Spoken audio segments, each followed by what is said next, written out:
আসন্ন ঈদুল আজহা উপলক্ষে কোরবানির পশু প্রস্তুতিতে ব্যস্ত সময় পার করছেন চুয়াডাঙ্গার খামারিরা। এবছর জেলায় চাহিদার তুলনায় প্রায় ৭৫,০০০ বেশি গরু, ছাগল, ভেড়া, মহিষ প্রস্তুত করা হয়েছে। তবে খামারিরা বলছেন খরচ বেড়ে যাওয়ায় লাভ নিয়ে তারা দুশ্চিন্তায় আছেন। বিশেষ করে বড় গরু পালনকারীরা দাম পাওয়া নিয়ে রয়েছে দ্বিধায়। চুয়াডাঙ্গা জেলায় প্রতি বছর কোরবানির ঈদে পশুর চাহিদা থাকে প্রায় ১,২৫,০০০। এবার খামার ও পারিবারিক উদ্যোগে প্রায় ২ লাখ গবাদি পশু প্রস্তুত করা হয়েছে। অর্থাৎ চাহিদার থেকে ৭৫,০০০ গরু বেশি রয়েছে, যা ঢাকা সহ দেশের বিভিন্ন জেলায় সরবরাহ করা সম্ভব হবে। জেলার খামারগুলোতে দেশীয় ও প্রাকৃতিক উপায়ে পশু মোটাতাজা করা হয়েছে। এখানে ১ লাখ টাকা থেকে শুরু করে ৫০ লাখ টাকা মূল্যের গরু পর্যন্ত প্রস্তুত রাখা আছে।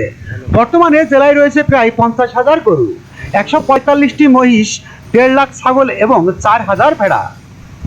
চলমান তাপপ্রবাহের কারণে পশুপালন ও মোটাতাজাকরণে খামারিদের বাড়তি যত্ন নিতে হচ্ছে। গরুর সঠিক যত্ন নিতে গিয়ে অনেক সময় সমস্যার সম্মুখীন হতে হচ্ছে। চুয়াডাঙ্গা জেলার আলমডাঙ্গা উপজেলার খামারিরা বলছেন, ঈদের ১ মাস আগে থেকেই আমরা গবাদি পশুর বিশেষ যত্ন নিই। যেসব গরু বিক্রির জন্য নির্ধারণ করি সেগুলোকে আলাদাভাবে পরিচর্যা করি। আমরা প্রতিদিন ৩ বার গরুকে পরিষ্কার করি, যাতে ক্রেতারা তাদের দেখে সন্তুষ্ট হয়। আমরা খামার, স্থানীয় হাট ও অনলাইনে গরু বিক্রি করি। তবে পশু খাদ্যের দাম ও বিদ্যুৎ খরচ বাড়ায় খামারিরা লাভবান হওয়া নিয়ে আশঙ্কা প্রকাশ করেছে। খামারিরা আরও বলেন, এবছর বড় গরুর ক্রেতা খুবই কম, তুলনামূলকভাবে দাম কম পাচ্ছি। যেভাবে খাবারের দাম বাড়ছে তাতে গরু পালন করে এখন লাভ হবে না। চুয়াডাঙ্গার খামারিরা মূলত শাহিয়াল ও ফ্রিজিয়ান জাতের গরু পালন করে থাকেন। এছাড়া এই জেলার বিখ্যাত ব্ল্যাক বেঙ্গল জাতের ছাগলের চাহিদা রয়েছে সারা দেশে।